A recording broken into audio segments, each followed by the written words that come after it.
तो आज हम ये जानेंगे कि हमारी कंपनी यानी कि ओके लाइफ केयर आपको जो स्टोर्स ओपन करने का ऑप्शन देती है, जिसके अगर मैं बात करूं तो जिसके अंदर सबसे पहले आता है पीयूसी, सेकंड नंबर पे आता है डीपीयूसी और थर्ड नंबर पे आता है आरपीयूसी। तो हम तीनों में इनमें डिफरेंस समझेंगे कि क्या इनमें डिफरेंस है और इनके लिए क्या क्या आपको किसमें कौन से स्टोर में कितनी कमीशन मिलती है, किसके अंदर ओपन करने के लिए क्या प्रोसेस है और क्या रिक्वायरमेंट आपकी इसमें रहेगी कि जब आप इसे ओपन कर पाओ तो आपके पास वो चीज़ों की होने की ज़रूरत है। तो सबसे पहले हम बात करेंगे अपने सबसे पहले स्टोर यानी कि जिसे मिनी स्टोर भी कहा जाता है, जिसका नाम है पीयूसी। अगर इसकी फुल फॉर्म की बात करूं तो पिक अप सेंटर यानी कि पीयूसी यानी कि पिकअप सेंटर जो हमारा होता है, इसके अंदर आपको सबसे पहले मैं बात करूंगा कमीशन की। तो आपको इसके अंदर 4% का कमीशन मिलता है। यानी कि फॉर एग्जांपल अगर आप 50,000 रुपीज़ का स्टॉक कंपनी से लेते हो तो कंपनी आपको लगभग 52,000 रुपये का सामान एट द टाइम दे देती है और आपको जो सामान मिलता है वो मिलता है लगभग 52,000 रुपये का, जिससे आप अपना जो 4% का कमीशन है वो डायरेक्ट ले लेते हैं। इसके लिए कोई मंथली हमारा कंपनी ऐसा नहीं करती कि आपको 10 तारीख को कमीशन आएगा या अगले महीने कमीशन आएगा। आपको ऑन टाइम उसका एक्स्ट्रा प्रोडक्ट दे दिया जाता है जिसको आप सेल करके अपना 4% का कमीशन निकाल सकते हैं।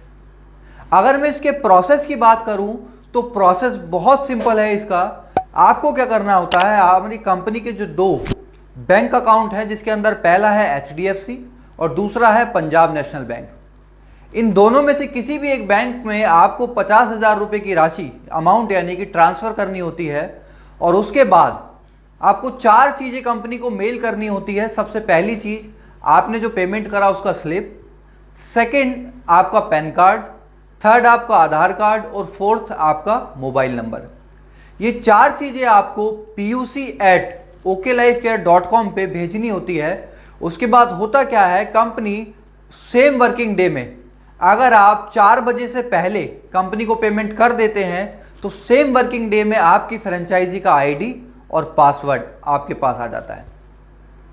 अगर मैं थर्ड पॉइंट पे बात करूं रिक्वायरमेंट क्या है इसके लिए, तो इसमें कोई रिक्वायरमेंट नहीं है, सिर्फ आपके पास 50,000 का अमाउंट होना चाहिए जिसको आप कंपनी में सेंड करोगे और उसके बाद आपके पास फ्रेंचाइजी का आईडी और पासवर्ड आ जाएगा। सेकंड अगर मैं बात करूं डीपीयूसी यानी कि डिस्ट्रीब्यूटर पिकअप सेंटर, डीपीयूसी की अगर मैं बात करूं तो यहाँ पे जो ऑप्शन होता है, ये स्टोर खुलता है लगभग 5 लाख रुपए में।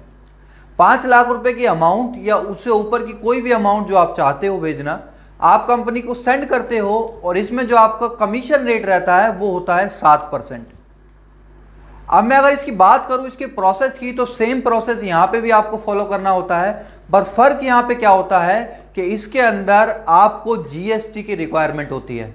आपके पास जीएसटी नंबर होना चाहिए तभी आप ओपन कर पाओगे, अदरवाइज आपके लिए ये ऑप्शन अवेलेबल नहीं होगा। सेकंड थिंग जो मैंने आपको बताया कि 50,000 वाले के अंदर आपको जो मेल करना होता है puc@oklifecare.com पे, अब आपको वो मेल चेंज करके dpuc@oklifecare.com पे भेजना होगा। यानी कि जो आप मेल, आप तो फर्स्ट थिंग आपने मेल चेंज करा और सेकंड आपको जो रिक्वायरमेंट थी यानी कि आपके पास जीएसटी नंबर होना चाहिए। इसकी अगर मैं बात करूं दूसरी रिक्वायरमेंट की, तो अगर आप किसी अर्बन एरिया में खोल रहे हो यानी कि किसी मेट्रो सिटी में खोल रहे हो, तो आपका जो मिनिमम दायरा होता है वो होता है 5 किलोमीटर का। आप जहां पे स्टोर खोल रहे हो उसके 5 किलोमीटर के दायरे के अंदर कोई भी आसपास स्टोर नहीं होना चाहिए। अगर 5 किलोमीटर के स्टोर में उसके दायरे में वो स्टोर हुआ तो आप उसे ओपन नहीं कर पाओगे। और अगर मैं बात करूं रूरल एरिया की यानी कि जो गांव में आज एरिया हैं, जो आप गांव देहात के जो इलाके हैं, उसके अंदर आपको ये लिमिटेशन मिलता है 10 किलोमीटर का। यानी कि 10 किलोमीटर के अंदर आपकी कोई भी स्टोर नहीं होना चाहिए। अगर 10 किलोमीटर के अंदर उस रेडियस के अंदर कोई स्टोर हुआ तो भी आप स्टोर नहीं ओपन कर पाएंगे। ठीक। अगर मैं थर्ड बात करूं तो जो हमारा लार्ज पीयूसी जिसे आप बोल सकते हैं यानी कि आरपीयूसी जिसका नाम होता है, R for regional pickup centre.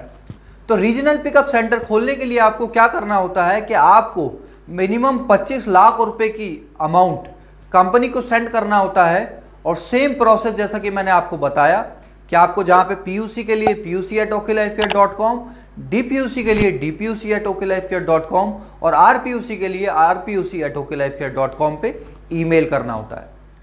मैं आपको ये बता दूं कि एक रीजन में आप सिर्फ एक खोल सकते हो, बहुत सारे स्टोर यहाँ पे अवेलेबल एक साथ नहीं होते हैं।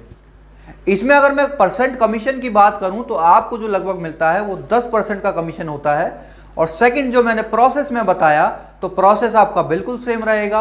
और थर्ड यानी कि रिक्वायरमेंट जो मैंने आपको बताया उसके अंदर आपके पास GST एज इट इज जो हमारे पास DPUC में भी होना ज़रूरी था वो आपके पास RPUC में भी होना ज़रूरी है। तो यहाँ पे हमने कमीशन की बात करी, प्रोसेस की बात करी और रिक्वायरमेंट की बात करी। अब मैं आपको कुछ मेन पॉइंट्स बताना चाहूँगा जो आपको पता होने चाहिए स्टोर खोलते वक्त। आप जब भी डिस्ट्रीब्यूटर को सामान सेल करोगे, यानी कि अगर मैं DPUC की बात करूँ 5% जहाँ पे 7% कमीशन आपको मिलता है, तो अगर आप किसी डिस्ट्रीब्यूटर का बिल कर रहे हो तो आपको एज इट इज 7% आएगा। पर अगर आप किसी PUC यानी कि जो 50,000 वाले स्टोर वाले ऑनर हैं वो आपके पास 50,000 का ऑर्डर डालते हैं तो उनका जो 4% का कमीशन होता है वो लेस करके आपको 3% का कमीशन मिलेगा। एज इट इज मैं अगर बात करूं, अगर आप RPUC हैं, आप 25 लाख वाला स्टोर खोल रखा है आपने, और अगर आप किसी 5 लाख वाले को आप खोलते देते हो सामान, तो यानी कि उनका जो 7% का कमीशन है वो लेस करके आपको 3% का कमीशन आएगा। तो ये डिफरेंस हमेशा याद रखना, PUC, DPUC और RPUC का जो डिफरेंस होता है उसको लेस करके आपका प्रॉफिट आपको मिलेगा। ठीक, तो अगर आपको कोई भी कंफ्यूजन हो तो आप कमेंट सेक्शन में मुझसे पूछ सकते हैं। और अगर आप इसी तरीके के ओके लाइफ केयर के वीडियोस, आप कुछ नॉलेज चाहते हैं, इन्फॉर्मेशन चाहते हैं, तो आप कमेंट में उसको लिखिए और नेक्स्ट वीडियो में मैं उसको आपके सामने लेके आऊँगा। और अगर आपको हमारा वीडियो पसंद आया हो तो प्लीज़ लाइक, शेयर और सब्सक्राइब ज़रूर कीजिएगा। मैं आपको ऐसे ही ओके लाइफ से रिलेटेड अपडेट्स देता रहूँगा और आपको रेगुलर अपडेट रखूँगा। Thank you so much.